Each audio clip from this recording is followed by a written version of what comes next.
बॉलीवुड में प्यार सबसे रिपीटेटिव टॉपिक रहा है। बहुत सारी मूवीज़ बनाई गई हैं जहां प्यार को एक सेंट्रल थीम की तरह लिया गया है या उनकी कहानी का एक हिस्सा। पिछले कुछ सालों में ऐसा लगता है कि इन कहानियों ने प्यार के बारे में हमारी समझ को आकार दिया है। दुर्भाग्य से उन्होंने हमारे पीढ़ी के लिए प्यार को भी बर्बाद कर दिया। जिस तरह से हम आज प्यार करते हैं, एक हद तक वो सिर्फ इन फिल्मों के माध्यम से प्रचारित गलत विचारों का परिणाम है, जिनमें से सबसे पहले सोलमेट का विचार है। वो इंसान, जब हम उसे मिलते हैं तो हमारी सोल उसके साथ फ्यूज हो जाएगी, हम अकेलेपन से बाहर निकल आएंगे और एक इटर्नल फ्रेंड और लवर को गले लगाएंगे जो सिर्फ हमारे लिए है।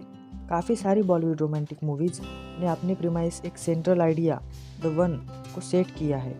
वो है द सोलमेट, जिसका मतलब अ परफेक्ट ह्यूमन बीइंग जो सिर्फ और सिर्फ आपके लिए बना हो।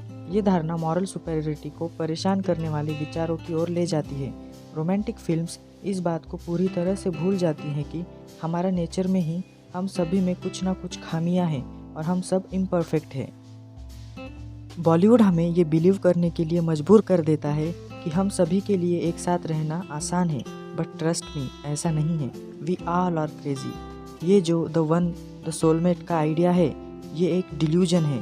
इन बॉलीवुड हमारा कैरेक्टर उस द सोलमेट को ढूंढने के लिए ट्रैवल बहुत करता है और पता नहीं कैसे, बट हमारे कैरेक्टर को ट्रैवलिंग बहुत पसंद होती है, वो भी सो नेचुरली।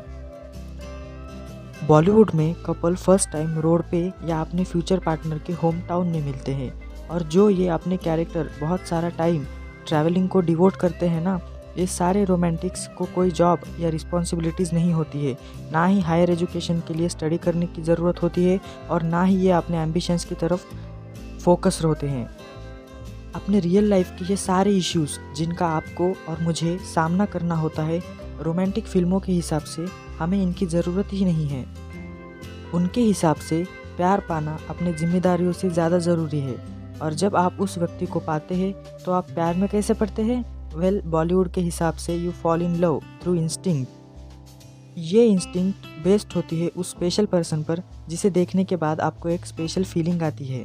आप अपने फ्रेंड से बात करने में बिजी होते हो और अचानक से वो स्पेशल इंसान आपसे टकराता है और आप वो alcoholic refer as love at first sight experience करते हो। अकॉर्डिंग टू बॉलीवुड, वो प्यार ही नहीं है जिसमें आप अपने थॉट्स या रीजंस एक दूसरे से शेयर करते हो। और हाँ, something very interesting happens in romantic films जो मैंने अपने लाइफ में कभी एक्सपीरियंस नहीं किया। लोग अपने लव्ड वन से एक्सपेक्ट करते हैं कि उन्हें पता हो कि मेरे माइंड में क्या चल रहा है।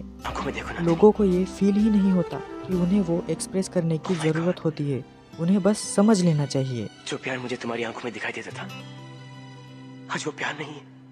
बॉलीवुड हमें डिस्करेज करता है हमारी फीलिंग्स वर्ड्स के थ्रू एक्सप्रेस करने से, और फिर हम ये एक्सपेक्ट करते हैं कि हमारा पार्टनर हमें समझे, which of course ends in failure and it leads to the inevitable outbreak of sulking. And हाँ, सल्किंग यानी रूठना अकॉर्डिंग टू रोमांटिक्स ये एक सिग्नल है कि आपका रिलेशनशिप बर्बाद हो चुका है। ऑफ कोर्स ये बेवकूफ़ी वाली बात है, क्योंकि we are not bloody mind readers जब तक आपका पार्टनर प्रोफेसर एक्जेवियर ना हो। और बॉलीवुड सिर्फ यहाँ नहीं रुकता, वो लड़कों के क्रीपी एंड स्टॉकिंग नेचर को भी प्रमोट करता है। इनफैक्ट उन लोगों को बॉलीवुड एक डेस्पिरेट लवर और रोमांटिक वे कहकर पोर्ट्रेट करता है।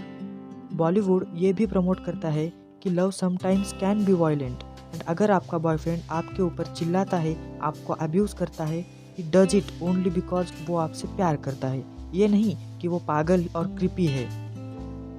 इसी लापरवाह सोच के कारण इसके साइड इफ़ेक्ट रियल वर्ल्ड में भी देखे जा सकते हैं। किसी लड़की का पीछा करना, अपमान करना ठीक है अगर वो लड़का हैंडसम और अमीर हो तो। अगर राज ऐसा करता है तो ये प्यार है, अगर मैं ऐसा करता हूँ तो मैं जेल में रहूँगा। और क्या ये अजीब नहीं है कि बॉलीवुड की लगभग सभी रोमांटिक फिल्म किस बारे में है? सिर्फ अच्छे दिखने वाले लोग एक दूसरे के प्यार में पड़ जाते हैं। If a guy gets a girl, it means he won her love. If a girl gets a guy, it means he accepted her love. शुक्रिया शुक्रिया शुक्रिया मेरे पिया, जितने सोए ख्वाब थे सबको जगा दिया। पिछले 100 सालों में cinema has become a big part of our culture.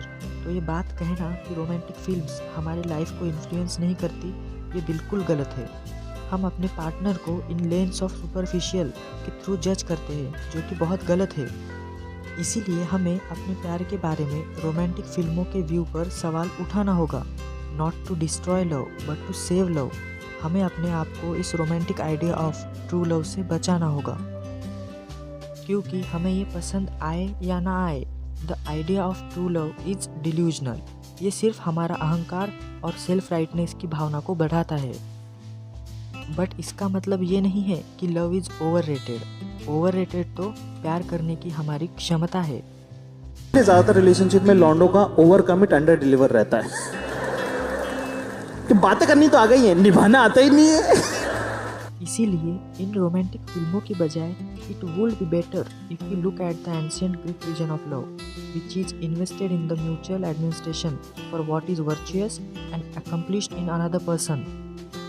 It involves a quest of educating one another to become better versions of themselves. Because love can't be just what about you feel. It is ultimately a skill that needs to be patient of nurture. And if you think you are not getting any better at it, then don't worry, no one else is either.